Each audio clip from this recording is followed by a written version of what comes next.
اس وقت کا بہت اہم مسئلہ ہے کہ تعلیمی ادارے اگرچہ کہ کھل گئے ہیں، لیکن سندھ حکومت نے یہ کیا ہے کہ 50% طلبہ ایک دن آتے ہیں اور 50% طلبہ و طالبات دوسرے دن آتے ہیں۔ یہ سلسلہ کافی عرصے سے چل رہا تھا، پھر وفاق کی سطح پر جب یہ فیصلہ ہو گیا کہ اب 100% طلبہ روزانہ آیا کریں گے اور ہفتے میں 5 دن کلاسز ہوں گی، تو سندھ حکومت نے اس میں پھر رکاوٹ ڈال دی ہے۔ میں سمجھتا ہوں کہ یہ بالکل مناسب بات نہیں ہے۔ پہلے ہی ہمارا تعلیمی نقصان بہت ہو چکا ہے۔ کورونا کی وجہ سے 1 سال سے جو ہے یہ مسئلہ چل رہا ہے، امتحانات بھی پچھلے سال نہیں لیے گئے ہیں،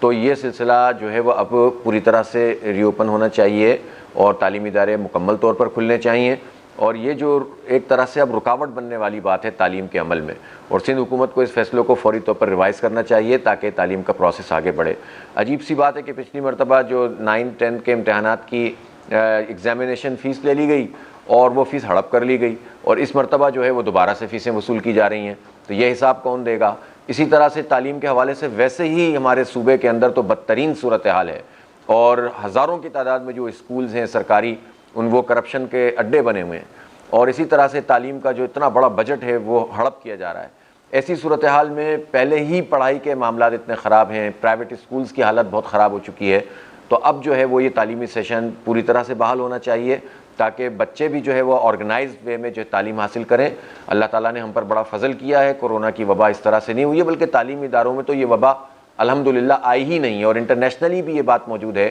کہ بچوں کے اوپر اس کا اثر نہیں ہوتا ہے۔ تو میں سمجھتا ہوں کہ فوری طور پر مکمل طور پر اب تعلیمی ادارے کھلنے چاہیے اور ہفتے میں 5 دن مکمل کلاسز ہونی چاہیے۔